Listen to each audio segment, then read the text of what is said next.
Ángel, ¿querés mandarle el link a Julio, por favor? El tuyo, el de Facebook. Vale.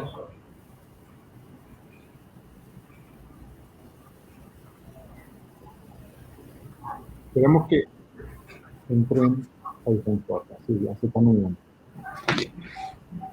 Bien. Buenas tardes para todos y todas. Estamos en el segundo encuentro de este curso de patrimonio organizado por el Centro Cultural de la República, el Cabildo, con la caracterización del patrimonio, bienes arquitectónicos y urbanos, a cargo de José María Calvo, Ángela Karina Patecha, y hoy se suma Hilda Urbieta. Ellos son dos arquitectos. En el caso de Hilda, es la profesora de la Cátedra de Historia 4 en la Facultad de Arquitectura, Diseño y Arte de la Universidad Nacional de Asunción. Es magíster en restauración y conservación de bienes arquitectónicos y monumentales y magíster en regeneración urbana, rehabilitación y diseño. Como decíamos, este es el segundo encuentro. Tenemos seguidamente el próximo martes 25 y los siguientes 1 y 8 de septiembre como final de este encuentro. Como saben, esta participación es abierta para todo el público interesado, y quienes busquen certificación deben inscribirse enviando sus datos a cursos y talleres cabildo@gmail.com.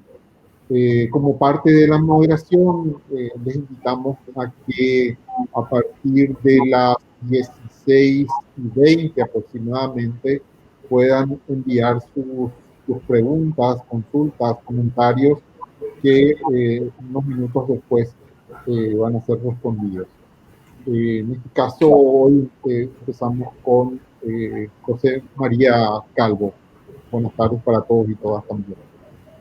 Buenas tardes, Luis. Buenas tardes, Hilda. Buenas tardes, Ángela. Bienvenidos a todos y todas a nuestra segunda sesión de esta charla sobre historia y patrimonio. Para ponernos en contexto, vamos a dar continuidad con ejemplos prácticos, específicamente en dos ejemplos de restauración que fueron conllevados recientemente finalizados, ¿verdad? En arquitectura en tierra.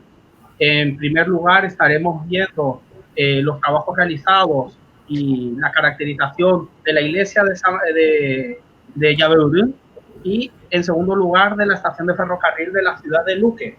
Acuérdense que la semana pasada estuvimos hablando de la historia de la arquitectura paraguaya desde aquella vivencia y apropiación de asentamiento y de ocupación del sitio prehispánico. Pasamos por la colonia y terminamos en la época independiente, en época de posguerra, dejando para la siguiente clase todo lo que sea posguerra hasta arquitectura moderna en el Paraguay. Al respecto, teníamos pendientes unas preguntas que vamos a contestar antes de iniciar, ¿verdad? La primera que nos consulta Emilio Gómez. Ángela, si podés detallarnos algo sobre esto. La zona de San Jerónimo, zona alta, ¿había algún mirador o fuerte hecho en aquel periodo? Bien, durante el periodo de la colonia no tengo registrado la existencia de algún mirador ahí, pero sí es importante rescatar que ese lugar, ese sitio es muy importante por haber permanecido a pesar del incendio que sucedió en 1543 en la época de la colonia. Entonces hubo como si fuera una zanja o un elemento, no sé si el Jaén tuvo algo que ver, el río Jaén, que limitó la expansión del fuego y permitió que ese sector de ciudad conserve ciertas características del periodo colonial. Gracias. Nadiuska Palma nos comentaba si podríamos hablar sobre el edificio del Colegio de la Providencia. Nadiuska, vamos a hablar en la siguiente clase, atendiendo el periodo al que pertenece este edificio. Así es. Al igual también Ricardo Flecha, el Ministerio de Hacienda, a qué época corresponde y en qué año estimativo de construcción. También, Ricardo, vamos a hablar en la siguiente clase y en la cuarta clase que daremos el ejemplo atendiendo que se está conllevando la restauración de la fachada de dicho edificio en estos momentos. Vamos a tenerlo como ejemplo de una arquitectura historicista del principio del siglo XX. En la época los López, Asunción trataba de emular a París. ¿A qué ciudad emula hoy en día? Nos pregunta Augusto Gallego. Lastimosamente no estamos teniendo ningún tipo de planificación que actualmente que nos permita contestar hacia dónde estamos dirigidos como ciudad, más allá del plan regulador, pero sin características en cuanto a la identidad, en cuanto a la imagen urbana que podamos llegar a mencionar, Augusto. María Olga Bisocolán nos habla de las hermosas, nos pregunta sobre las hermosas mansiones de Humaitá hoy totalmente abandonadas, son de la época de López. Bueno, en Humaitá teníamos arquitectura de antes de la guerra, como todos conocemos, el antiguo cuartel, etcétera, etcétera, pero existe la iglesia, hoy ruinas a partir de los sucesos acontecidos en la guerra de Humaitá, pero existe grandes ejemplos de arquitectura historicista de finales del siglo XIX y principios del XX, magníficas en sus expresiones estilísticas, María Olga. Daremos algunos ejemplos en la siguiente clase porque hay ejemplos fantásticos. Y bueno, para continuar, vamos a iniciar, como dijimos, con los dos ejemplos que vamos a tratar en la sesión de hoy. El primero es la iglesia San Francisco Solano de la ciudad de Llave-Brú, en donde la arquitecta Gilda Urbieta nos va a comentar sobre la importancia de este edificio y el proceso de restauración recientemente finalizado. Gracias, Gilda, por compartir con nosotros en esta sesión. Bien, buenas tardes a todos y muchas gracias por la invitación.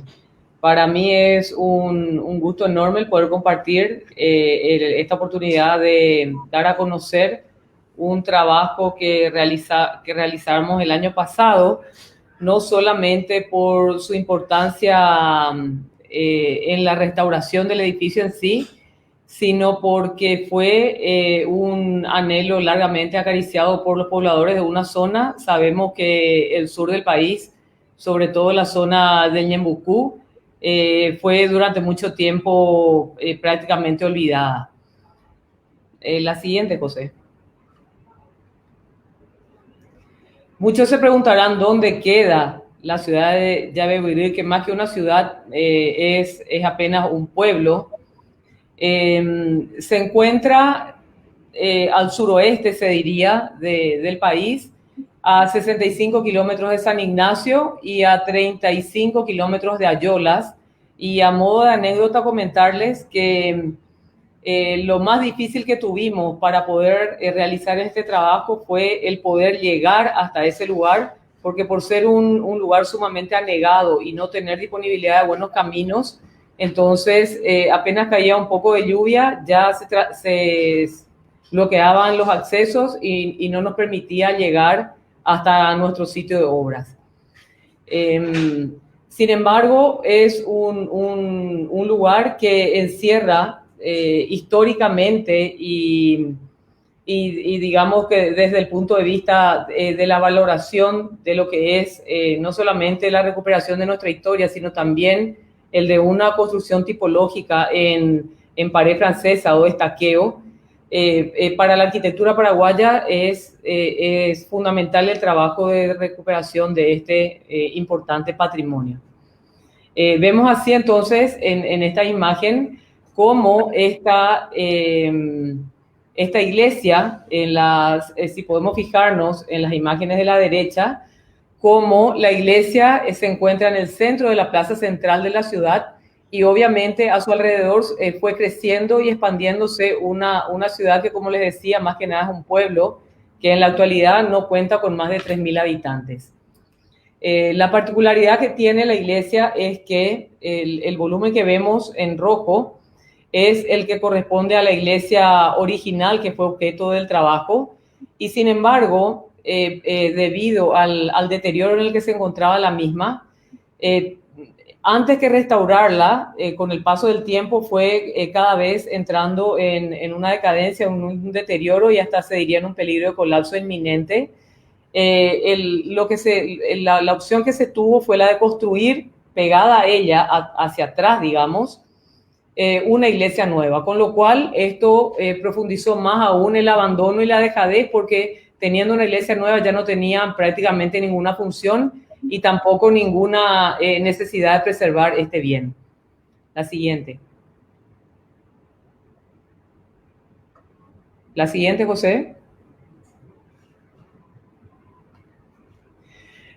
Este es el aspecto que tenía la iglesia o digamos el sitio al momento de nuestra llegada. O sea, obviamente la vegetación había hecho lo suyo, incluyendo el paso del tiempo y el abandono en el que había estado esta estructura, más que nada, porque en ese momento ya no era iglesia, el culto se realizaba en la nueva iglesia.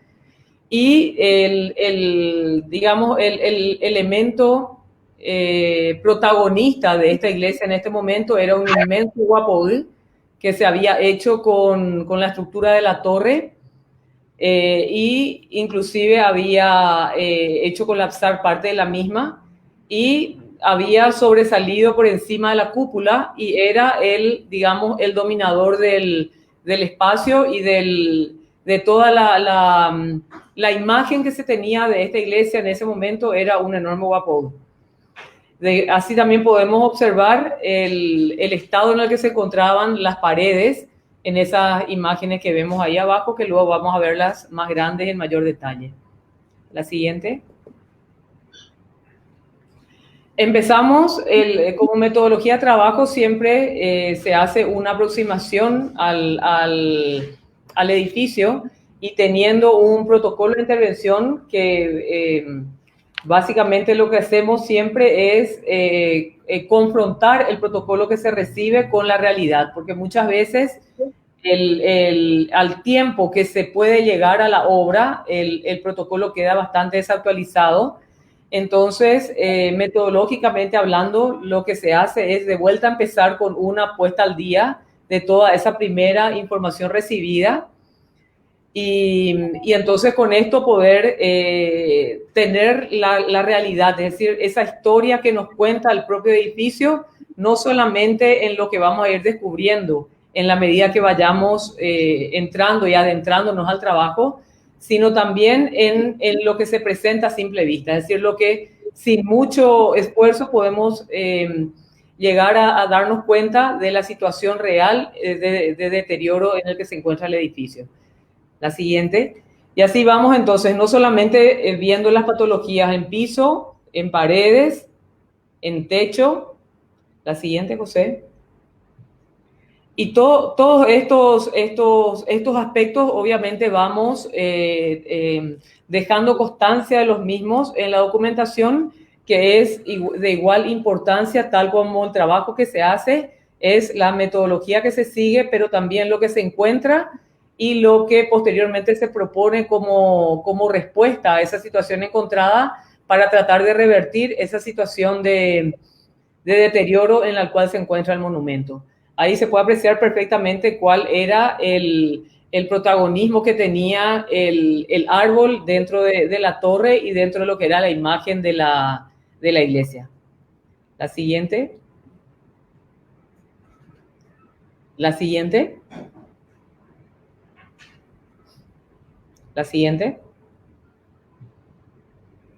Y ahí vemos cómo el árbol había atravesado la estructura de la torre y de la cúpula, y entonces la cúpula estaba totalmente desajustada, desencajada y estaba en peligro de colapso. La siguiente. Mientras realizamos todo este trabajo de actualización de la documentación recibida con la realidad encontrada, entonces se procedió al trabajo arqueológico. Se hacía entonces un trabajo en paralelo, en simultáneo. O sea, por un lado, lo que se hacía en gabinete con las observaciones y las primeras prospecciones que se hacían. Mientras tanto, el equipo de arqueología también iba avanzando con su trabajo. Ahí está perfectamente documentada cuáles son las catas que se hicieron, y como una anécdota también muy importante o simpática de comentar es que en la medida que íbamos acercándonos a los lugareños, ellos por supuesto iban entrando en confianza y también iban aportando todo su conocimiento, pero también mucho de lo que son los mitos y las famosas historias de que debajo de la otrora sacristía se iba a encontrar una bóveda donde se guardaba el tesoro de la iglesia, o donde el ejército del mariscal guardó el oro, o donde el cura párroco guardaba sus jamones, o era el cementerio del pueblo. Pero nosotros, por supuesto, recogíamos toda esta información, y en la medida que iban increciendo, cada vez estábamos más intrigados de qué nos íbamos a encontrar una vez que se hicieran las catas en la zona de la sacristía, y cuál fue nuestra desazón de que no encontramos ninguna de las historias, no pudimos verificar ninguna de ellas.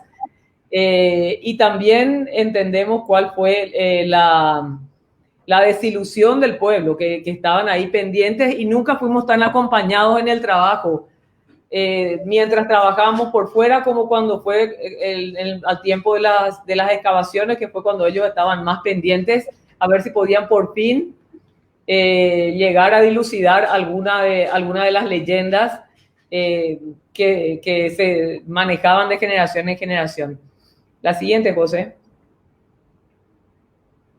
Por supuesto que toda esta información arqueológica también está recopilada en un informe del profesor Enrique Brayera, que es el que nos acompañó en este trabajo.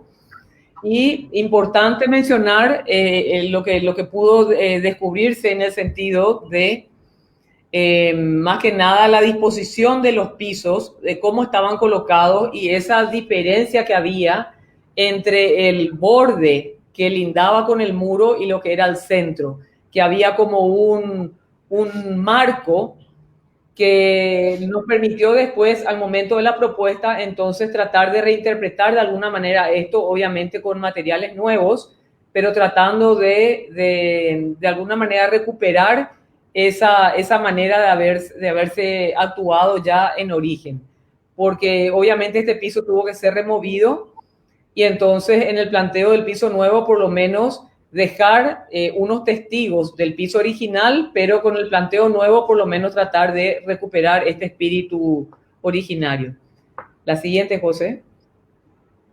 Otra cosa muy importante también que es como trabajo previo, que fueron los análisis de los morteros y de los tipos de madera que encontramos, que eso nos permitió también tener la suficiente tranquilidad con el conocimiento al poder plantear cuál iba a ser la manera en la que íbamos a recomponer estos muros. O sea, sabemos que la técnica de estaqueo es una técnica originaria no solamente nuestra, sino de toda América, y que nuestra intención era dejar todo lo posible, aquello que nos tuviera desprendido y que nos fuera a colapsar en poco tiempo.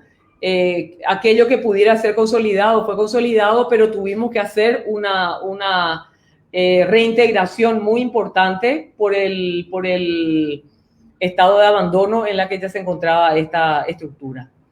La siguiente, José.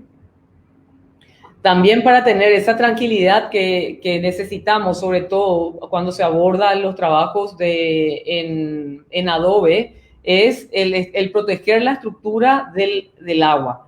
O sea, el año 2019 fue particularmente muy lluvioso, prácticamente de julio a octubre llovió muchísimo, y gracias a que teníamos este sobretecho metálico que estaba montado sobre 12 patas que estaban por encima de la estructura, esto permitió que pudiéramos trabajar tranquilamente sin preocuparnos de toda esta temporada de lluvia y no atrasarnos en el cronograma de obras. La siguiente. Y aquí vemos un poco la situación con la que nos encontramos. O sea, no solamente lo que habíamos hablado de esa invasión del Guapo a la cúpula de la torre, sino que también todo el desaplome de los horcones de las galerías, el techo de chapa que estaba en malísimo estado, que obviamente fue sacado y vuelto a montar, la misma estructura de madera en el interior, que si bien es cierto, no fueron muchas las piezas que reemplazamos, sin embargo, todas ellas fueron objetos de limpieza, de sanitación y de una pátina de protección. Las cabriadas, estas cabriadas que están trabajando de una forma totalmente irregular en cuanto a lo que se refiere al manejo estructural de las estructuras de madera, también fueron reemplazadas, pero sin embargo, la pieza principal, digamos, el travesaño de la cabriada se utilizó la misma, solamente se cambiaron las piezas de arriba y el pendolón. Pueden también notar, si te vas un chiquitito atrás, José, el estado en el que se encontraban desde el interior, en el que se encontraban la mampostería de adobe, y también desde el exterior. La siguiente.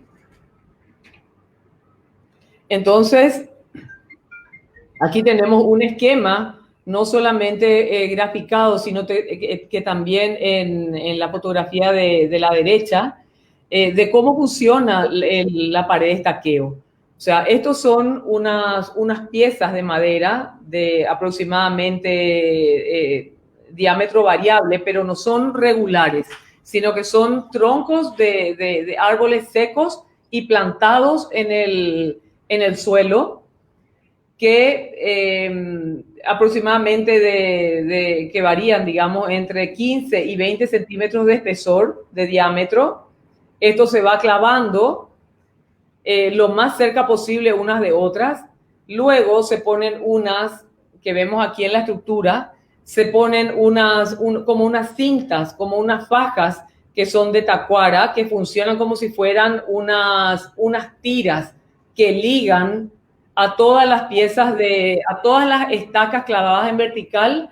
Hay como una cinta que es la que le liga. Esto es la tacuara, que es cortada, y entonces en varios pedazos, digamos, y esto se pone en el sentido transversal.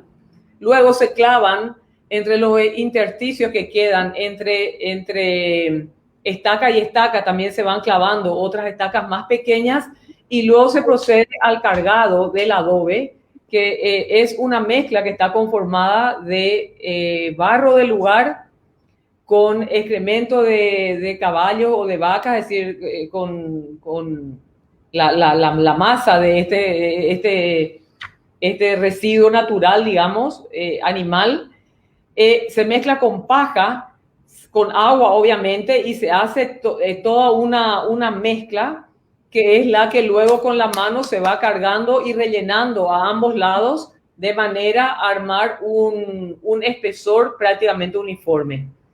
Esto se va cargando de ambos lados, y posteriormente, una vez que se seca, se va procediendo a una suerte de revoque de la misma mezcla con un agregado de un poco de cal, y esto es lo que va revocando a ambos lados.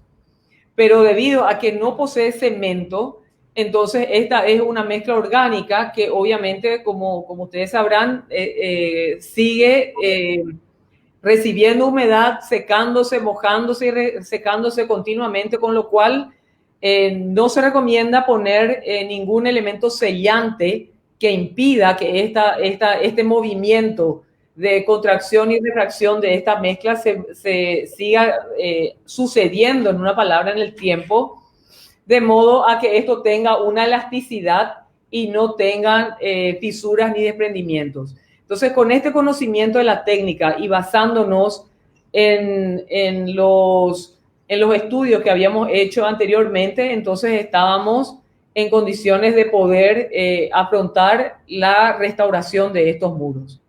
La siguiente, José. Aquí podemos ver, o sea, no solamente el trabajo de la recuperación del estaqueado, O sea, es muy poco lo que pudimos mantener de los muros originales, es decir, de la carga original del adobe, porque como esto, con el paso del tiempo, en vez de ir cargando o recuperando con la misma técnica, se fue agregando revoques encima, capas y capas de revoques de cal y posteriormente de mezclas fuertes con cemento. Entonces, esto hizo que apenas al tocar la mezcla, al tocar esa pared de adobe, empezara a desprenderse.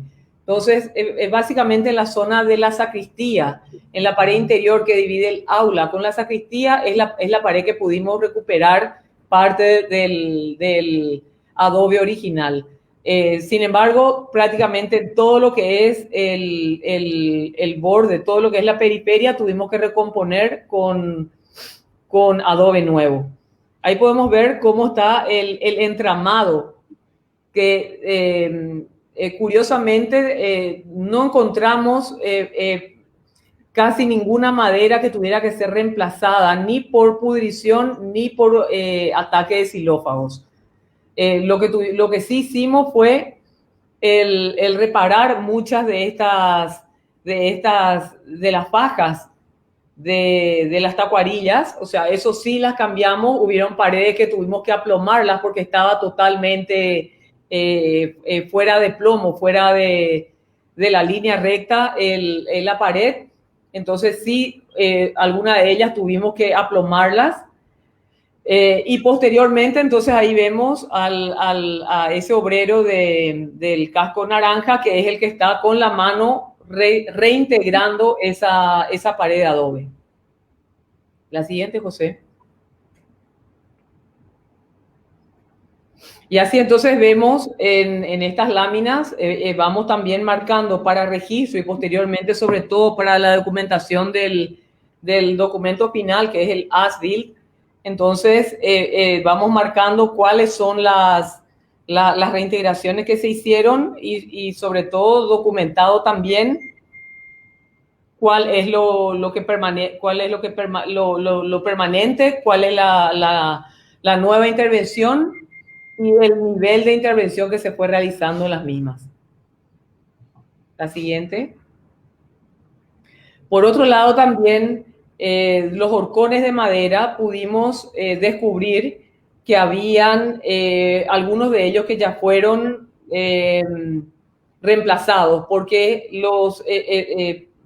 a través de los estudios realizados pudimos identificar los que eran originales, que eran de sección cuadrada, pero con los cantos comidos a 45 grados. Posteriormente encontramos otros que ya eran de sección cuadrada, sin el canto comido, sobre todo en la zona del frente, en la zona de la torre, y otros que estaban en muy mal estado, que tuvieron que ser reemplazados, 2 de ellos. Si volvemos al anterior, José,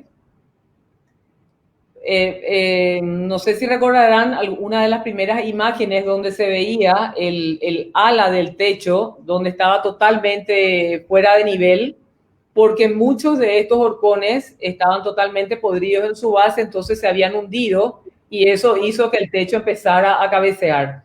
Entonces tuvimos que levantar todos los dinteles, todas las maderas en los cuales se apoyaba el techo.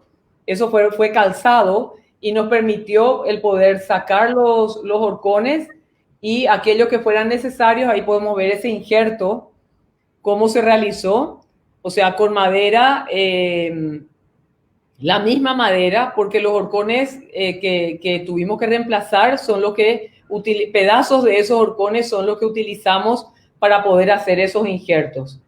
Estos fueron totalmente sanitados y luego se les hizo un encamisado que fue el que posteriormente se enterró en una base nueva hecha con mezcla de cemento. Y aquí se puede ver cómo, y con una especie de encamisado metálico que es el que quedó a la vista. También el nuevo techo que se plantea es un techo a la misma usanza de lo que la técnica indica.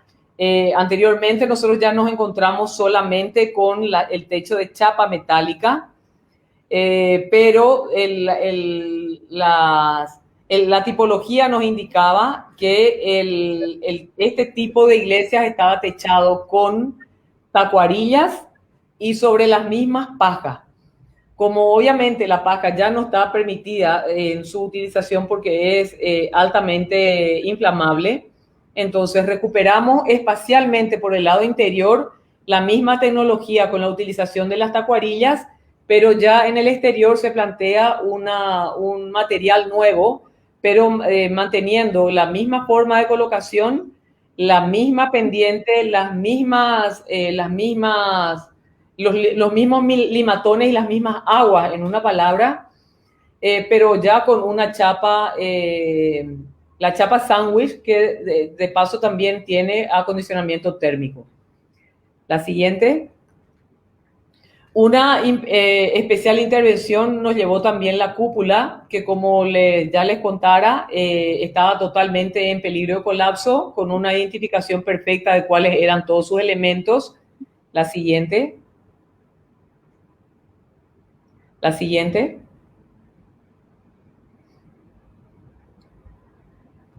Perfectamente los modelos fueron dibujados y bocetados de modo a que si fueran necesarios tuviéramos el modelo original para poder replicar los mismos. Entonces, en un cuidadoso trabajo, primero procedimos a la eliminación del guapoul, que nos llevó prácticamente 6 meses más o menos de combatirle hasta que finalmente cuando terminó de morir, entonces pudimos empezar a retirar las ramas y las raíces del mismo, que como podrán observar en la foto del medio abajo, toda la mezcla que constituía la estructura de los ladrillos que fueron conformando los distintos anillos de la cúpula había desaparecido. O sea, solamente nos encontramos con el ladrillo y con la arena. Toda la cal que era el aglutinante de esa mezcla había desaparecido porque había servido de alimento a las raíces del guapoul, que cada vez estaba más fortalecido a la medida que iba debilitando a la estructura de la cúpula. Y entonces la postura que asumimos fue la de recuperar todos los ladrillos de la cúpula, poder desmontarla totalmente después de haber definido perfectamente sus medidas y todos sus detalles constructivos, para poder plantear la reconstrucción de una nueva cúpula utilizando los mismos ladrillos anteriores. Y aquí pueden ver el interior y posteriormente en la foto de arriba cómo quedó con el exterior. La siguiente.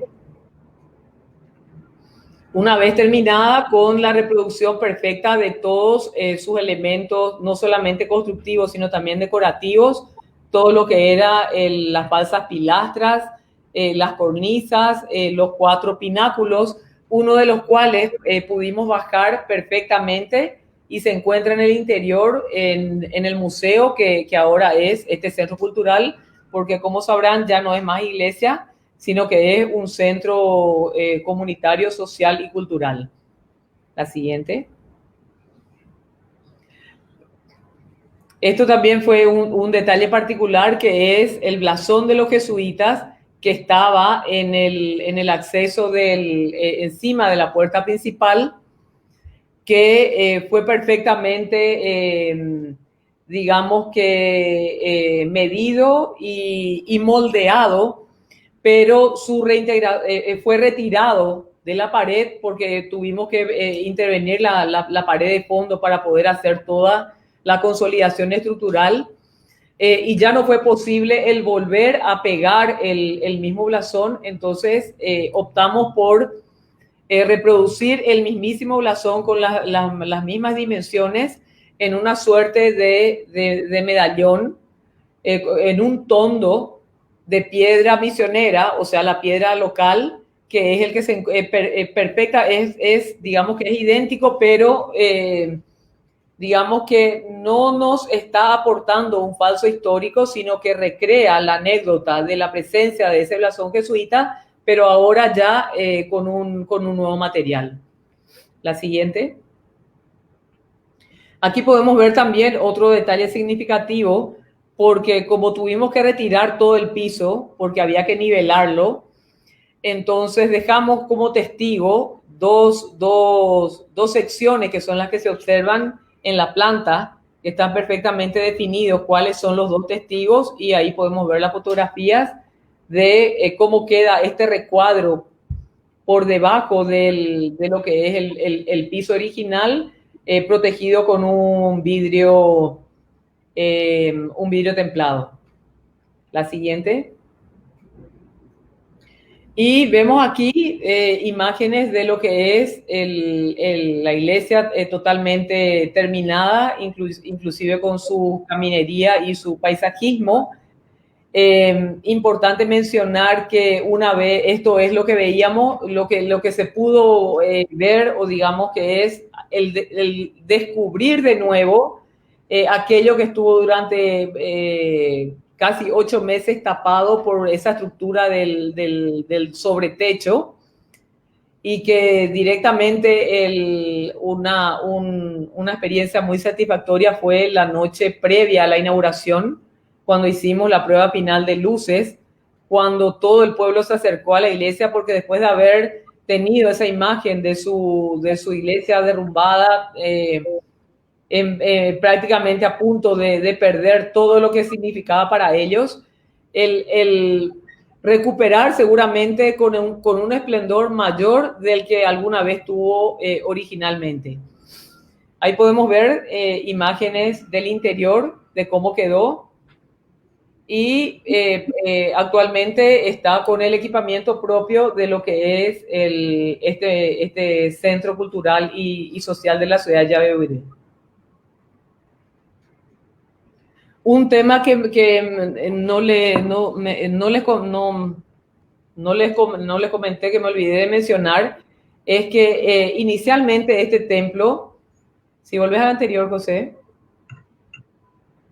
este templo era el primigenio, digamos, el correspondiente a la tipología de la estructura de adobe, era el techo a 2 aguas, y con 2 faldas con sus correspondientes ángulos a 45 grados, tanto adelante como atrás. El de atrás que correspondía a la sacristía, y al de adelante que era un pequeño atrio. Ese era el templo original.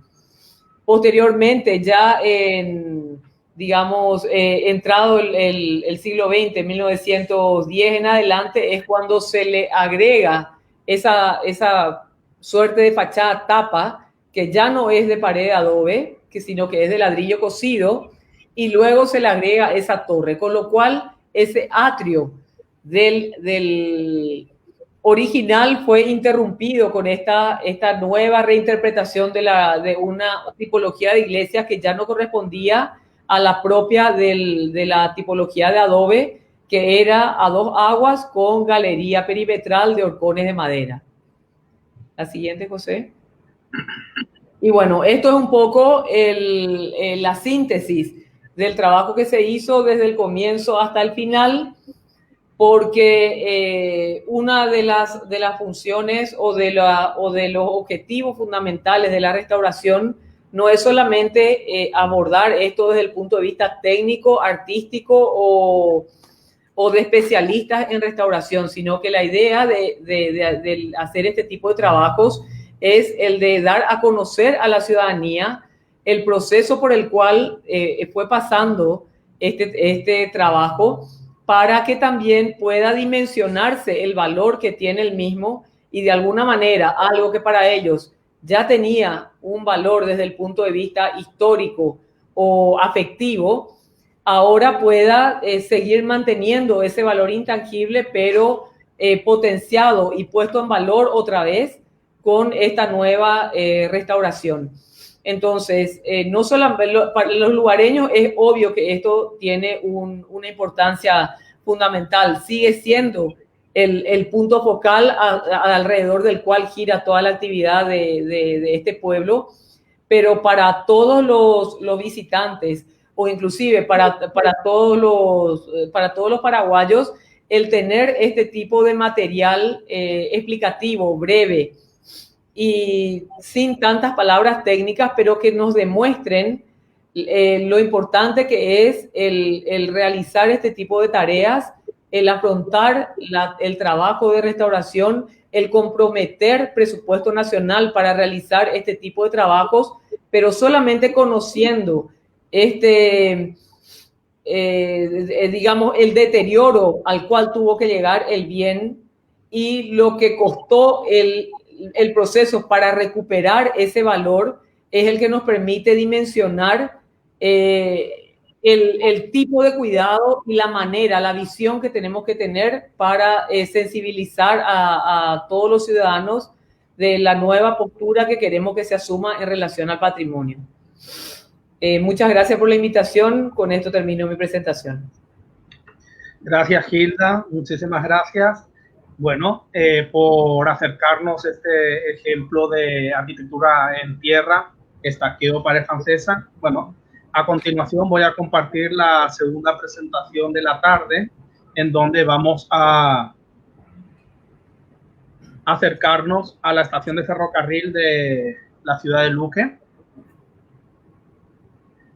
También una restauración recientemente finalizada y en donde vamos a acercar no solamente los conceptos que ya hemos visto con la arquitecta Gilda en cuanto a la metodología de la restauración, sino los criterios en cuanto a caracterización del patrimonio que hacen a este curso. Ambos ejemplos, tanto la iglesia de Yabeuril como la de la estación de tren de Luque, son en arquitectura en tierra, pero con dos técnicas diferentes. Como hemos visto, la primera, Yabeuril, es con un estaqueo pared francesa. Ahora vamos a ver la técnica de bloques de adobe. Para no ahondar mucho en la reseña histórica y aprovechando que este material lo van a tener ustedes a su disposición en el Classroom que se ha generado dentro de la clase, lo que podemos hablar es que en octubre del 1861 se habilitó la línea Asunción Uraru, que hoy es conocido como Barrio Trinidad. En el 60, y esto fue en junio del 1861. Ya para el 25 de diciembre, la línea de ferrocarril llegó a la ciudad de Luque. ¿Qué quiere decir esto y que es muy importante para nosotros desde el aspecto del análisis histórico de este bien cultural? Es que hubieron exclusivamente 6 meses entre la construcción de la última estación de ferrocarril, que era Botánico, con la de la ciudad de Luque. Resumiendo un poco la reseña histórica, en esta línea de tiempo tenemos que en el 1844 se inició el mandato del presidente Carlos Antonio López, en el 1856 la implementación del sistema ferroviario en el Paraguay, en el 1861 lo que mencionamos y que recalco por su importancia, que el 21 de octubre se pone en marcha el sistema ferroviario, el 25 de diciembre llega la inauguración de la estación de Luque, y a partir de ahí, en 1864, la línea férrea llega hasta Paraguarí. En diciembre se inicia la guerra contra la Triple Alianza y en 1999, como hecho singular, atendiendo que estamos hablando de la red ferroviaria, finaliza de forma oficial el servicio de transporte de pasajeros y mercaderías. ¿Qué elementos caracterizaron y caracterizan a este edificio? Ahondando un poco en el tema que nos convoca este año. Primero, razones históricas que resumimos en que Paraguay fue el primer país de América en tener un servicio ferroviario de carácter civil. El inicio de la construcción de la estación de Luque data de 1861, anterior a la guerra de la Triple Alianza contra Brasil, Argentina y Uruguay, una de las guerras más cruentas de la historia que a su finalización diezmó la población de nuestro país. Arquitectónicas tipológicas, atendiendo el uso y conformación de espacios vernáculos de la arquitectura paraguaya. Esa arquitectura mestiza. Arquitectónicas técnicas, atendiendo la antigua tradición del uso de adobe, específicamente en uso de bloques de adobe. Urbanas, como hito reconoció la ciudad de Luque, más allá de ese reconocimiento y remate de ese eje que vincula la calle Pantaleón García, el santuario de la Virgen del Rosario por un lado y la estación de ferrocarril por el otro. y una significancia social por sobre todas las cosas, porque hasta la finalización del servicio ferroviario en la década de los 90, la estación de Luque era el punto de entrada y salida, tanto de personas como de mercaderías más importante de la ciudad, ubicada a 15 kilómetros de la capital. Y en cuanto al movimiento de mercaderías, era de resaltar todas aquellas que iban y venían desde Buenos Aires. Lo primero que conllevamos antes de abordar la aproximación al edificio es una ficha técnica del inmueble, en donde detallamos la técnica de construcción, un breve contexto histórico, una síntesis del aspecto morfológico, una síntesis del aspecto técnico-constructivo, y a partir de ello, como podrán ver y lo tienen en este material, regeneramos la ficha técnica y teórica del inmueble.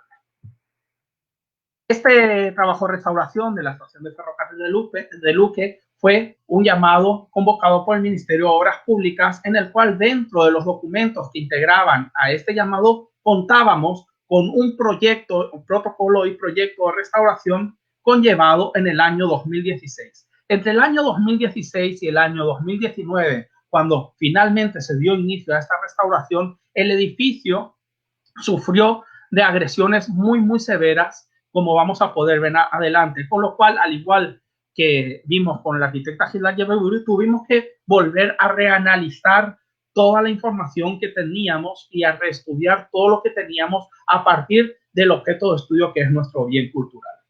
Esta es parte de la documentación recibida, los análisis patológicos que en el año 2016 tenían presente, entre otras láminas. ¿Qué sucedió dentro de nuestro contexto físico-espacial de la ciudad, de la estación de ferrocarril de la ciudad de Luque? El cambio significativo del entorno. No solamente las calles que pasaron a ser asfaltadas sin un desagüe pluvial correcto, sino también la realización de esa plaza que era una antigua laguna de absorción de aguas de lluvia, ¿verdad? Y que hoy en día ha generado una plaza a una cota mayor del edificio de la estación de ferrocarril. Esto ha permitido un agravante en cuanto a las características que tiene el entorno, principalmente en cuanto a aguas de lluvia, que empezamos a tener esos resultados a partir de los análisis conllevados en la primera etapa metodológica de aproximación a esta restauración. El 23 de enero del 2019 nos aproximamos. El estado del edificio, del bien patrimonial, es el que ven en las fotografías. Se había conllevado 2 años antes una consolidación preventiva a partir de cierto número de apuntalamiento, atendiendo el estado de ruina del mismo. Como podrán ver en la imagen de la izquierda, el estado de los muros de adobe que se tenía, principalmente aquellos que fueron atravesados por los raudales de lluvia, eran en inminente estado de ruina y colapso. Más fotografías que nos demostraban la situación a la cual tuvo que llegar este edificio y que nos aproximamos ese 23 de enero del 2019. Lo primero que hicimos, porque tenemos que cuidar no solamente el bien patrimonial, sino que tenemos que cuidar la integridad tanto de técnicos como de todo el personal que va a trabajar en obra, fue el apuntalamiento, la consolidación preventiva del bien y la sanitación después de tantos años de abandono, en donde teníamos un sinnúmero de alimañas, roedores, etcétera, etcétera. Pueden ver cómo los muros interiores estaban totalmente desintegrados, colapsados en su totalidad, aquellos de adobe, debido al ingreso de agua de lluvia y abandono del edificio. Acá podrán ver un resumen de agentes de deterioro, en donde podemos ver los bióticos, abióticos, antrópicos, xilófagos, palomas, murciélagos, macroflora, microflora y hongos son los principales bióticos. En cuanto a los abióticos, las acciones de lluvia, tanto con infiltración de cubierta como la canalización de raudales, mala canalización de los desagües pluviales de la ciudad y deficiencia en el desagüe.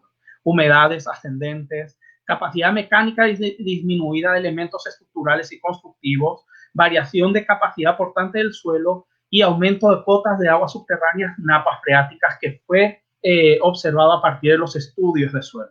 Capacidad mecánica disminuida de los elementos estructurales y constructivos. Tenemos que entender que la estructura, como vimos en el desarrollo histórico dado en la anterior clase, la estructura de este tipo de bienes arquitectónicos es una estructura portante de madera y el cerramiento es en adobe. Tanto la madera, como podremos ver, como el cerramiento en adobe tenía severos daños y patologías. En cuanto a antrópicos, uso inadecuado del bien, ausencia absoluta de mantenimiento, abandono en los últimos años, agregados a intervenciones que no corresponden, que se fueron dando a lo largo de la vida del edificio, de la estación de ferrocarril, y modificación del entorno inmediato del edificio con obras de mejoramiento, pero que cambiaron la realidad de absorción del suelo y con ello el aumento en las cotas de napas freáticas que llegaron al nivel de las cimentaciones, que fue el principal problema encontrado en obra. Bueno, dentro de esta primera etapa metodológica, que es el estudio de análisis, conllevamos, en resumen, el estado de conservación y el análisis patológico a partir de documentación gráfica, tanto para la obra y que queda también para la documentación posterior a obra, porque en restauración es tan importante lo que se ejecuta en el bien patrimonial como también la documentación que va a quedar para las instituciones encargadas y por sobre todo las generaciones futuras.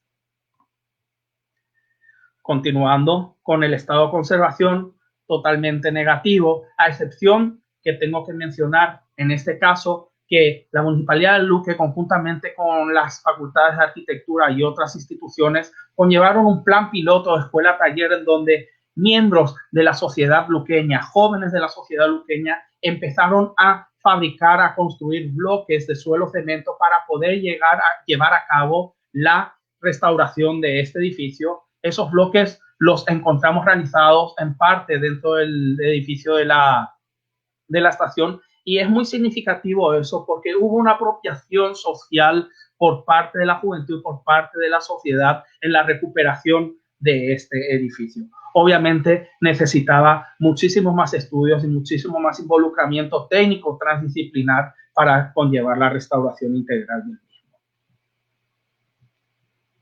Continuando con las láminas del estado de conservación, aquí vemos elementos de madera, que son aquellos elementos estructurales que soportan mecánicamente al edificio, y diferentes componentes de ese cerramiento de adobe, de bloques de tierra cruda, conjuntamente con otros agregados posteriores en ladrillo, como podrán ver en la foto a la izquierda, que ya tenemos ladrillo cocido. Se observó también que teníamos ladrillo cocido en toda la cumbre de las paredes, con lo cual eso nos permite entender de que hubo ya un trabajo de restauración o de cambio de techo en algún momento.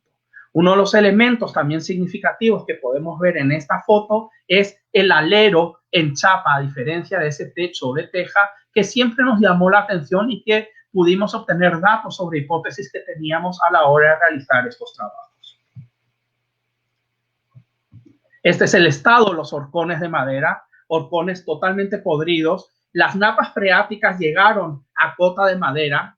Eso empezó a generar la pudrición conjuntamente con xilófagos, en donde se desmaterializó completamente el horcón y por ende perdieron toda la capacidad portante de esta estructura principal del edificio. La parte que ya estaba colapsada, los sectores colapsados, y en la foto de la izquierda tienen el último agregado que corresponde a mitad del siglo pasado, en donde podemos diferenciar con características observables el material del ladrillo, que ya era un ladrillo cocido, y uso de cemento. Por eso entendemos que ya se correspondía de la década de los 40 en adelante. Bueno, dentro de todo este análisis previo, el estudio técnico constructivo, pudimos entender a partir de lo que nos contaba el edificio las tres etapas significativas del crecimiento del edificio. La primera etapa, que es la central y la pueden ver en un color más oscuro, es aquella etapa primigenia, aquel momento en que la estación de ferrocarril en el año 1861 fue creado. Con ladrillos de adobe completamente, no se evidenciaba ninguna técnica mixta, no se pusieron ladrillos de protección en técnica mixta hacia las paredes con lluvia. entonces se debería haber contado con una galería perimetral. Si ustedes pueden observar, encontramos que es esa L que tienen alrededor, encontramos vestigios de una cimentación de piedra corrida que podría haber sido parte de esa antigua galería en donde por efectos de la lluvia los horcones que conformaban el dicho espacio se pudrieron y decidieron cortar esos tirantes que llegaban a esos horcones y vigas, atendiendo que la longitud de este voladizo superior al que el techo de teja lo permite, decidieron cambiar en algún momento con techo de chapas y por eso esa singularidad que desde un principio nos llamó la atención. El segundo momento histórico de crecimiento del edificio de la estación de ferrocarril de Luque son los dos bloques, el de la izquierda, el bloque de encomiendas, y el de la derecha que tenemos con unos espesores de muros mayores, atendiendo que es muro de adobe siempre, pero acá ya utilizaron técnica mixta, colocando ladrillos de adobe cocido ya como para proteger del agua de lluvia, principalmente hacia el sur, ¿verdad? Que era la antigua sección en donde vivía el cuidador de la estación. Y un tercer momento que, como mencioné anteriormente, que es el que está a la derecha, que con el espesor de los muros se darán cuenta que es una arquitectura más moderna, es una arquitectura, una intervención aproximadamente del 1950 y que ya está hecho con ladrillos cocidos, por eso la diferencia en los muros. Acá en esta planta también pueden y tienen determinado aquellos elementos, tanto horcones exteriores como interiores, que determinan y que generan la estructura principal del edificio. Dentro de este edificio también teníamos intervenciones muy negativas, que eran las divisiones a partir de muros de ladrillo cocido del espacio principal, que no permitían entender la tipología espacial de la antigua estación, ese gran espacio que tendría que haber sido de abrigo, de llegada y de salida a los pasajeros del ferrocarril. Y un elemento muy importante, si se fijan en la cara superior, en la pared superior al lado de esa curva, es en el centro tenemos un pequeño agregado en ladrillo cocido, donde tenemos esas dos puertas, que es un agregado también posterior, que nos permite entender el análisis de esta situación, que la estación estaba abierta a modo de culata Yobay, a modo de un gran espacio abierto hacia la llegada del tren y la llegada de pasajeros hacia las vías del ferrocarril. Bueno, aquí tenemos las primeras prospecciones que hicimos al liberar los revoques, que eran elementos que no correspondían al original, atendiendo la gran cantidad de mezclas cementicias, y cómo había muros en donde contábamos esa técnica mixta que hemos hablado de proteger ese muro exterior que daba hacia las caras exteriores con un tabique de ladrillos cocidos en las mismas dimensiones de los bloques de adobe. Hacemos la representación gráfica del análisis técnico constructivo y aquí tienen el último agregado del 1940 al 1950 con ladrillos cocidos, que es la ampliación del sector de servicio de la estación del ferrocarril. Aquí pueden ver ese sector del cual hemos hablado, que era la parte central en ladrillo cocido, ¿verdad? A diferencia de ese bloque de adobe, en donde era el antiguo espacio de llegada y salida de pasajeros a modo de culata Yobay. El apuntalamiento de aquellos falsos arcos que conformaban los dinteles de aberturas, todos en ladrillo cocido. Esto es parte de los análisis previos, es una estratigrafía en donde pudimos observar las diferencias cromáticas y de características técnicas de las capas de pintura que tuvo la estación a lo largo de su vida. Asimismo, estuvimos conllevando análisis previos no invasivos como termografías que nos permiten ver las patologías de manera interior a los elementos murarios y estructurales, como también así las endoscopías, que nos sirvieron muchísimo para entender la situación de la estructura portante, ya sea los horcones de madera como también de esa cimentación de piedra calcárea corrida que hace a los muros de cerramiento de adobe.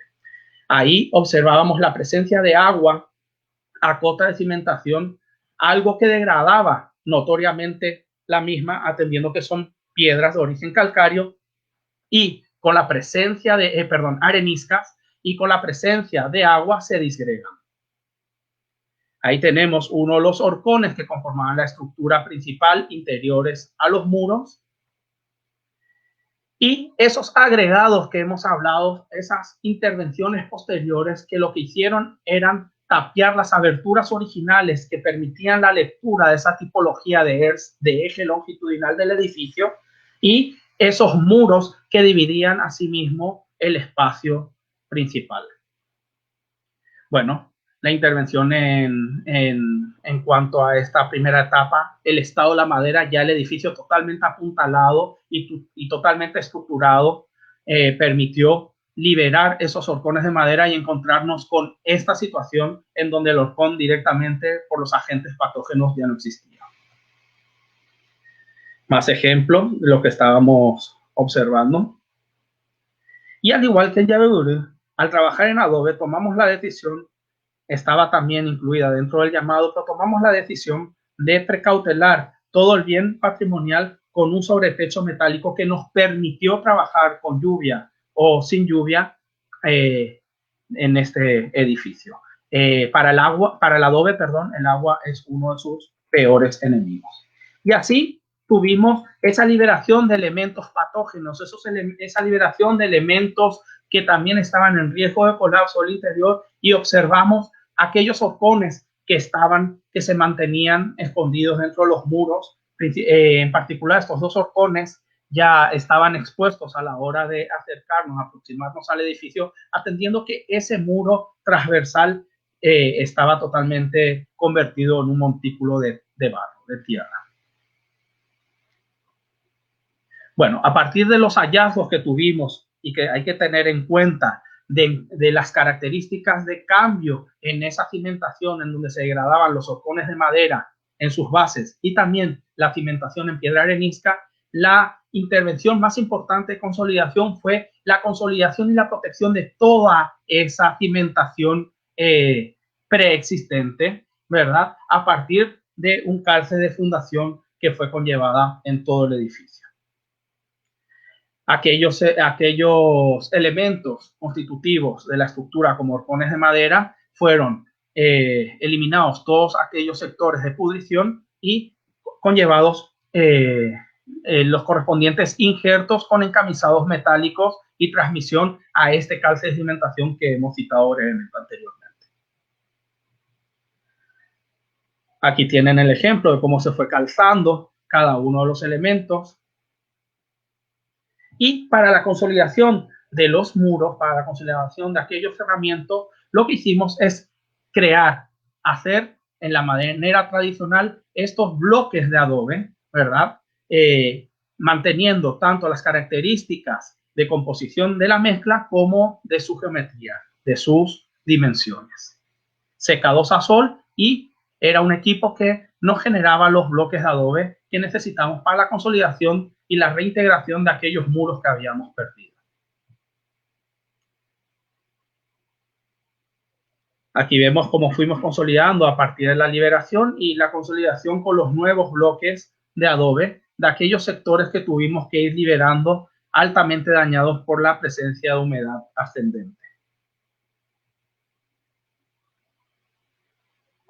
Una vez consolidadas y reintegradas nuestras paredes, procedimos al revoque con mortero de cal y arena conforme a los resultados que habíamos tenido de los revoques analizados y que hacen a este tipo de bienes patrimoniales. Fuimos recuperando aquellas aberturas que fueron tapiadas porque la recuperación no solamente fue del edificio, sino de sus características técnicas constructivas y de su tipología espacial que hacía al uso de estación de ferrocarril.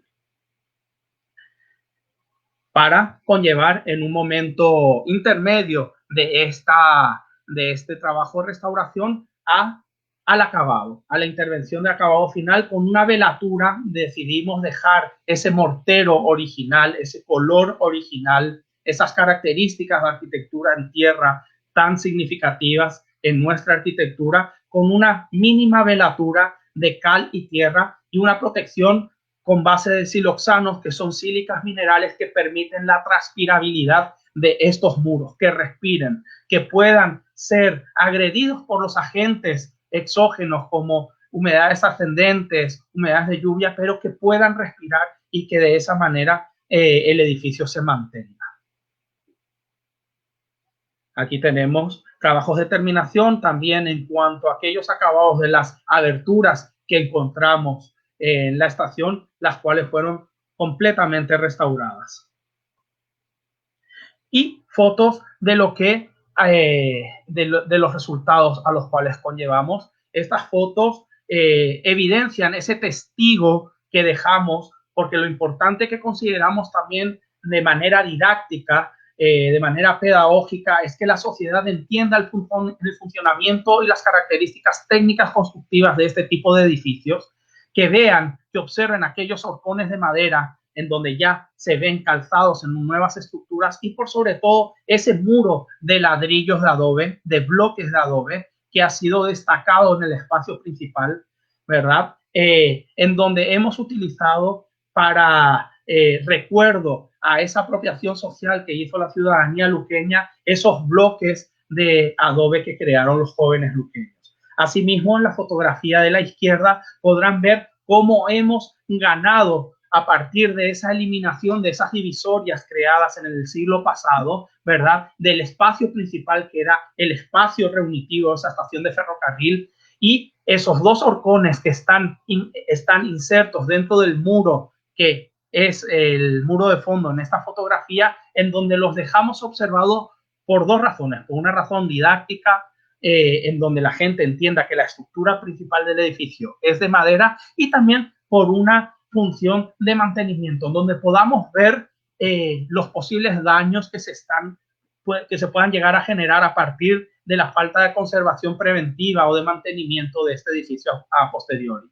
Dentro del pavimento que fue el especificado en el llamado, dejamos como testigo ese arranque de los muros que dividían el espacio, ¿verdad? Que eran muros que agredían también los elementos constructivos, como los horcones de madera, ya que generaban humedades, y a partir de ahí patologías a partir de patologías observadas en la madera, como hemos visto. Otra vista del espacio interior y de una exposición que se hizo el día de la inauguración. FEPASA, que es el propietario del edificio, estuvo acercando al edificio diferentes elementos del antiguo ferrocarril, fotografías de los resultados obtenidos. También hicimos, cabe mencionar, un encaucamiento de las aguas de lluvia y una canalización de las mismas de manera a evitar que nuevamente el agua de lluvia y los raudales dañen al edificio. Obviamente esto tiene que existir también un trabajo de conservación urbana integrada de todo el sector de la ciudad de Luque, con la creación de un buen sistema de drenajes pluviales. Más fotografías de los resultados obtenidos. Y la estación el día de su inauguración, en donde volvieron a danzar aquellas chiperaluque, ¿verdad? Muy conocidas en la polca, que nos recuerda los momentos más significativos de funcionamiento del sistema ferroviario y de esta estación. Más resultados obtenidos, publicaciones que fueron conllevadas un poco para explicar, para cumplir con esa función que tenemos de comunicar la importancia de la conservación de estos edificios y el alcance que implican estos trabajos. Y bueno, fotografías de aquellos grupos que el año pasado recorrieron la obra, entre ellos el grupo de compañeros que hoy estarán escuchándonos también, porque el año pasado tuvimos la oportunidad de hacerlo presencial esto, ¿verdad? Y nos fuimos a recorrer la obra en su inicio de restauración, y unas fotografías del posicionamiento de la disciplina, la apropiación social y la formación de futuros profesionales, que desde la academia es una de nuestros principales objetivos, ya que tenemos que tener profesionales que cubran las necesidades que tenemos hoy en esta disciplina. Y bueno, fuentes que podrán observar a la hora de ver este trabajo. Y bueno, con esto, Luis, hemos finalizado la exposición de los dos trabajos que hacen parte a esa arquitectura tan mestiza de la colonia y nuestra primera etapa independiente en estos dos ejemplos de arquitectura en tierra con las mismas características al ser en tierra, pero con diferentes disciplinas y con diferentes técnicas. Bien, muchas gracias, José María. También gracias a Hilda y Ángela. Bueno, damos un espacio que tal vez esta vez un poco más corto, pero creo que también hay posibilidades de que la gente pueda hacer sus comentarios y preguntas. Sin problema. A ver, por lo menos aquí aún no tengo nada, pero sí es siempre importante, son, digamos así, comentarios, felicitaciones para ustedes, realmente excelente la... Alumnos, le veo a la comisario Norman Ciso que estuvo observando la presentación. Bueno, muy comprometida con nuestro patrimonio también la comisaria. Bien, fantástico. A ver si entonces... Bien, no, hasta ahora por suerte, no, digamos así, no estamos encontrando... Cualquier cuestión que quieran consultar sin problema como la anterior clase, pueden hacerlo por medio del Facebook, ¿verdad? Todos saben y contestaremos. Si no es en la clase mismo, les responderemos por escrito sin ningún problema. Sí, fantástico. O sea, que también pueden dejar incluso fuera de este horario. Ahí hay una consulta sobre el piso de la estación de ferrocarril, ¿verdad?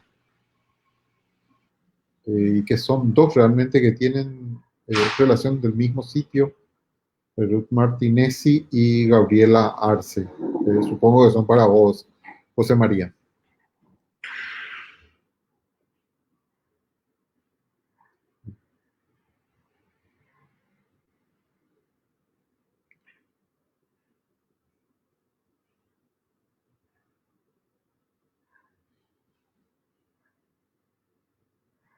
A ver.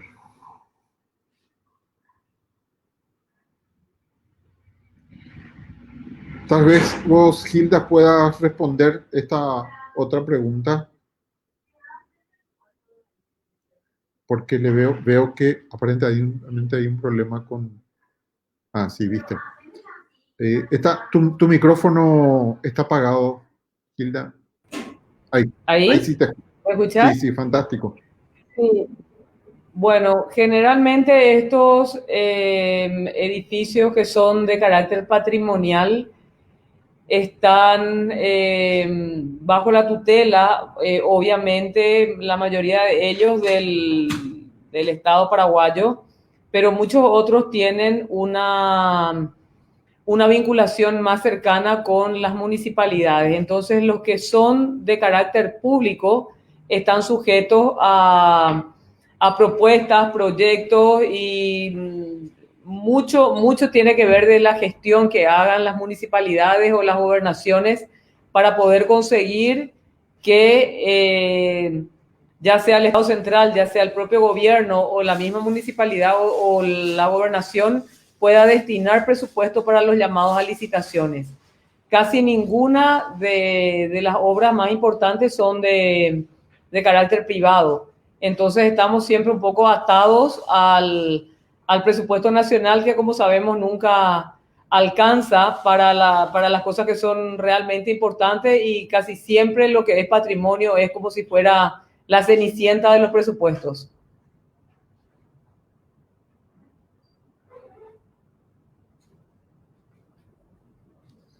Yo no te estoy escuchando, perdón. Luis. Te decía que en realidad esta otra pregunta tiene relación con lo que ya estaba diciendo, pero pongo ahí por si quieras ampliar algo más. De vuelta, Luis, perdón. El patrimonio. Sí, básicamente existe desde la Constitución Nacional en su artículo 81, habla del patrimonio nacional y obviamente también a través de la ley de la Secretaría Nacional de Cultura, que son, digamos, los organismos centrales que son los encargados de velar por todo lo que es el patrimonio. Pero digamos que muchas veces no es tan fácil conseguir que los mismos se interesen ni destinen presupuesto. La mayoría de estos trabajos, ya decía José, que desde el 2016 está el protocolo de intervención de la estación de Luque. El protocolo de Yabebirí es del 2011. O sea que a eso un poco también iba lo que yo hablaba de que cuando llega el momento de hacer el trabajo, generalmente los protocolos están desactualizados porque lleva muchísimo tiempo esa gestión de interesar, de tocar las puertas, de conseguir la gestión, de conseguir el presupuesto, hasta que finalmente pueda hacerse realidad la obra. Y en la siguiente también es sobre la iglesia San Francisco Solano, ¿verdad? Si más o menos cuánto tiempo podía haber seguido en pie si es que no fuera intervenida. Bueno, esa iglesia en realidad cuando nosotros llegamos estaba prácticamente en peligro de colapso, tal es así que la misma municipalidad ya había hecho una suerte de cordón carapé en el sentido de haberla alambrado, porque no solamente entraban animales, estoy hablando de animales grandes, de vacas, caballos, porque las palomas estuvieron acompañándonos hasta que terminamos la obra, pero sino que también de no haber estado, aunque sea vallada de una manera un poco precaria, eso era peligrosísimo y ahí se reunían los chicos, iban a tener una suerte de espacio un poquito marginal ahí dentro de la iglesia. Entonces, en realidad que constituía un peligro latente. O sea, nosotros lo primero que tuvimos que hacer, además del vallado, fue el apuntalamiento, porque hasta inclusive para entrar a trabajar o hacer esa primera aproximación de las prospecciones, era peligrosísimo el estar debajo de esa estructura. Bien, las siguientes son, o sea, volvemos a la estación del ferrocarril, que preguntan sobre el piso de adobe de la estación, y la otra de cómo aislaron los horcones de la humedad del suelo. Bueno, en cuanto al piso, el único piso que encontramos que sea previo, más allá de las inserciones de pisos contemporáneos que se hicieron en una última época, que fue un bar, un restaurante, una discoteca, no recuerdo bien cuál era el uso, son de piedra, principalmente en el área de encomiendas. ¿Vale? En el área que habíamos observado a la izquierda de cada una de las láminas. Después no encontramos pisos originales, más que en el último sector también, el más contemporáneo, que eran pisos de ladrillo cocido. ¿Vale? El piso o habrá sido una tierra pisonada o habrán utilizado posiblemente algún bloque de adobe ya cocido, porque por supuesto por el alto contenido de humedad en pisos no puede funcionar ese adobe. Ruth Martinezzi, hola Ruth, antes que nada, ¿cómo aislamos los horcones? Los horcones hicimos unos cabezales, así como estuvimos mostrando, hicimos todo un calce de cimentación a partir de pilotes perforados in situ de hormigón, con cabezales de hormigón, y a partir de ese cabezal hicimos un fuste metálico con un encamisado metálico en donde tenemos hormigón y apoya el horcón original en ese hormigón, con lo cual hemos aislado. Ya la madera no llega, el estado de pudrición era tal que tuvimos que sanitar todos esos sectores, extraerlos y hacer injertos correspondientes en la parte observable del fuste, ¿verdad? Con madera similar, y en la parte que es napa freática a partir de los 60 centímetros con hormigón armado. Tienen en puerta algunos proyectos más de restauración de estaciones antiguas de tren con otras ciudades. Gabriela, sé que existen proyectos e intenciones por parte de Ferrocarriles del Paraguay. Como dijo la arquitecta Gilda Urbieta, toda obra pública y la mayor parte de estas restauraciones que se hacen con fondos públicos la conlleva la Dirección de Obras Públicas del Ministerio de Obras Públicas y Comunicaciones, que están obligados, y bueno, habría que ver si forman parte de su plan de trabajo y de su planificación este año y los años siguientes. Tiene una mención para la arquitecta Ángela. Se mencionó bastante en la clase anterior el tema de los adobes y pisos. ¿Sería un rasgo general perdurable, más o menos el tiempo de su uso y vigencia? Bien, como habíamos hablado, los hornos de ladrillo, es decir, de cocción, aparecen en finales del periodo franquista y ya durante el periodo de Don Carlos y Francisco Solano. Es decir, anteriormente son estos sistemas constructivos en tierra que estaba citando la arquitecta Gilda y el arquitecto Calvo, que pueden ser o estaqueo, o tapial, o el muro de adobe, ¿verdad? Uno de estos tipos de construcción en tierra fueron utilizados anteriormente en este tipo de arquitectura mestiza, como habíamos hablado, pero posteriormente, ya a finales del gobierno de Francia, y no hablo de la región jesuítica, que ya aclaré, como aclaré la clase pasada, sino en el caso de Asunción y los alrededores, ya en este periodo aparecen los primeros hornos de ladrillo y continúan ya durante el periodo de Don Carlos y Francisco Solano. Y para contestarle a Roro también, hay una característica de las yotas cerámicas de la época de Carlos Antonio López muy significativas, que tienen aproximadamente 15 centímetros por 15 centímetros, que demuestran ya el uso de material cerámico cocido en ese momento histórico, ¿verdad? Como dijo la arquitecta Fatecha en la anterior clase, antes sí era solo apisonado, pero la gente salía hasta en las iglesias, ¿verdad? Y hay dentro de la documentación a la que ella tuvo acceso, pudo leer sobre anécdotas de que la gente salía sucia de tierra al no tener piso de material cocido. ¿Okay? Bueno, Alfredo, sí, bueno, sí, Alfredo, en cuanto a la iglesia y a la gestión de la iglesia Yabeburú, a partir del interés municipal, ¿verdad? Se generó un proyecto que lo generó, si mal no recuerdo, Gilda, la Facultad de Arquitectura, la Gobernación, creo que fue la Gobernación con la facultad, ¿verdad? Y eso fue remitido al MPC, conllevándose la gestión pertinente para que en cumplimiento de lo dispuesto en su carta orgánica, la Dirección de Obras Públicas haga el llamado de restauración. Actualmente es la municipalidad, entiendo, la encargada de gestionar el lugar. Se definió que sea un centro comunitario y social, atendiendo que la iglesia que tienen en funcionamiento seguirá siempre funcionando, y un espacio en donde se congregue la ciudadanía de la ciudad de Yabeburú. Creo que esta pregunta tiene relación con lo que estabas comentando, José María, ¿verdad? Sí. Planes de uso, manejo y mantenimiento posterior a la restauración de estas edificaciones patrimoniales.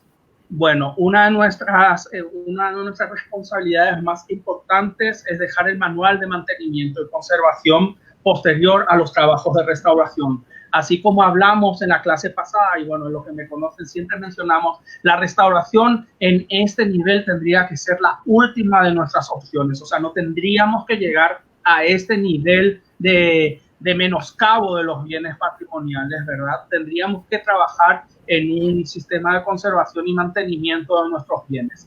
Pero nosotros como técnicos dejamos asentados, más allá de la documentación, también el manual de conservación del edificio, y bueno, ya son las instituciones responsables o los propietarios los que tienen que conllevar esas actuaciones de manera correcta. La siguiente también es un poco más, bueno, tiene relación con... Ya hemos respondido la consulta. Sí. Bien, creo que esta es una cuestión así que tiene que ver más con la parte histórica, ¿verdad? ¿Qué participación tuvo el general Elizado? Yo no conté con documentación, toda la documentación histórica realmente nos vino ya en el proyecto.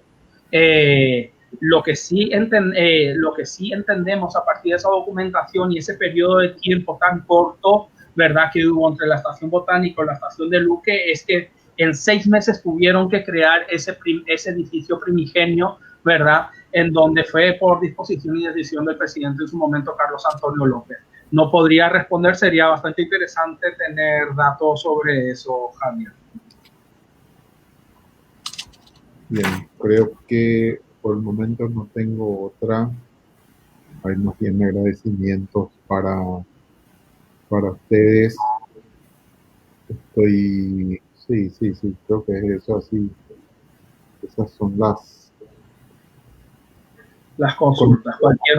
Consulta. Por suerte, creo que llegamos bien en tiempo, así, aunque tenemos unos minutos todavía, por si quieran. Perfecto, Luis, lo que vamos a hacer ya, la próxima clase, Ángela nos traerá ese recorrido en la historia de la arquitectura desde posterior a la guerra de la Triple Alianza hasta la mitad del siglo XX aproximadamente, en donde tuvimos esos primeros arquitectos y esos primeros años de la Facultad de Arquitectura, ¿verdad? Para en la cuarta clase tener ejemplos significativos otra vez de estos periodos que vamos a hablar en la tercera clase, en donde veremos ejemplos y bueno, estar contentos porque aunque no hemos podido acercarles al edificio y no hemos podido acercarnos y evidenciar el patrimonio arquitectónico este año de manera presencial, las nuevas tecnologías, el uso de lo virtual y las condicionantes que estamos teniendo hoy en día nos permite aproximar ejemplos como Llaverurí y Luque a toda la ciudadanía, no solo de nuestro país, sino del resto de los países que nos puedan estar observando por esta plataforma. Bien, muchísimas gracias. Indudablemente este tema, o sea, llama realmente a mucha reflexión, a mucha atención y, digamos, y posterior cuidado de nuestro patrimonio, sobre todo en el que ustedes están hablando. Y eso hace que realmente mucha gente, digamos así, se una a esta transmisión. Entonces, les diría así que podemos quedar para el próximo martes de nuevo, para esa presentación de la arquitecta Ángela. Damos las gracias realmente a Gilda por su participación, realmente increíble, excelente. Muchísimas gracias a los tres y nos encontraremos de vuelta el próximo martes. Gracias, Luis. Gracias a todos y todas. Un gusto, Luis, poder colaborar con ustedes. Fantástico. Gracias, Luis. Buenas tardes a todos. Muchas gracias. Buenas tardes.